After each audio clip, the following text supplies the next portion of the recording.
هذا على الفحم البرجر؟ نعم على الفحم. عاش ايدك. واللحم؟ لحم عراقي مال عدل. عاش ايدك. اليوم حي المعلمين مجاور فستقة يم مطعم باب الحارة. تعال خلينا نشوف ايش عنده اكلات. راح تسوي؟ صاج فلافل. صاج فلافل. مكونات ثومية، نعناع،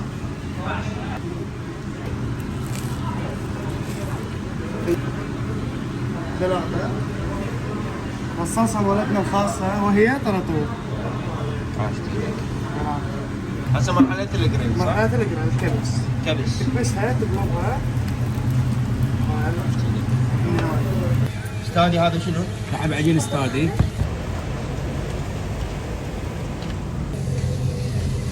شنو مال اللحم مال دجاج؟ يعني استاذ هاي دجاج وخضار. سعر قطعة 3000. عندنا بعد اكبر 5. اكو الحجم العائلي 10، اكو ببروني، اكو لحم، اكو مشكل دجاج ببروني حسب الرغبة وحسب الحلول. تجهزون عندكم مخلينكم يعني مناسبات؟ جهزك مناسبات حوال اي شيء تروح اجهز لك. هذا على الفحم البرجر؟ نعم على الفحم.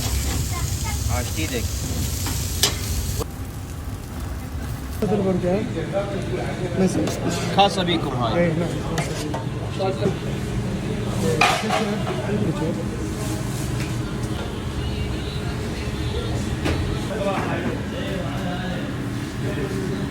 السلام عليكم ابو يوسف. السلام ورحمة الله. شلونك حبيبي؟ من سوريا انت؟ يا حبيبي سوري. منين من سوريا؟ من الشام حبيبي. الشام. هلا.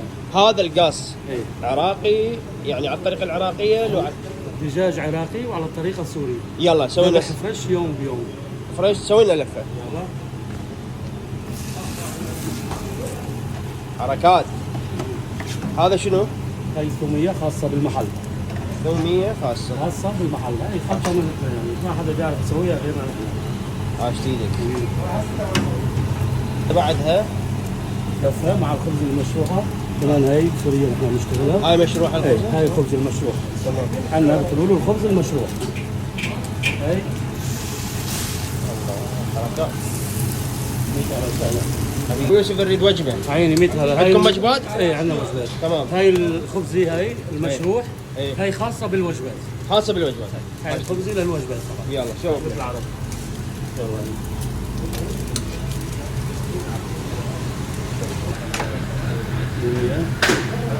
تجي اكبر من اللفه. اكبر من اللفه تجي. اكبر من اللفه.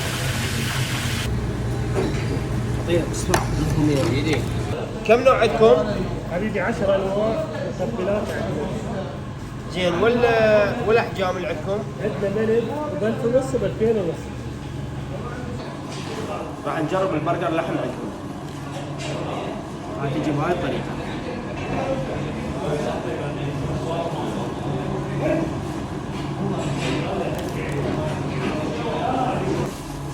راح نجرب البرجر الدجاج.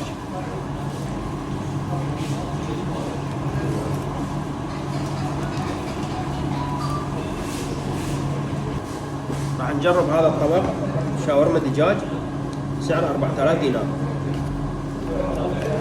طبعا اكو بهارات خاصة بيهم على الفنجان.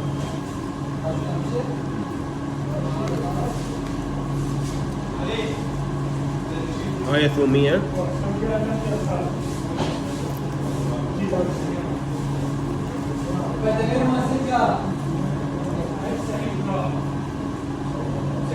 الطرش هذا الخاص بيه.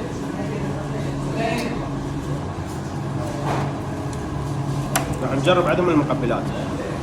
طبعا عندهم 10 انواع من المقبلات، احنا اختارينا هذا. حمص مطحينه.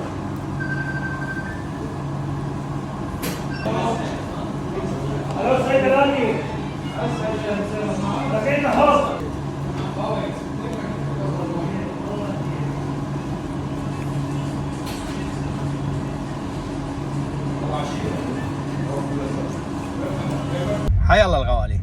بعد ما طلعنا من المطعم حبينا نعطيكم راينا بالاكل اللي جربناه. الطعم كلش طيب والنظافه 100%، وانصحكم بهذا المطعم. تجربتنا كانت كلش حلوه.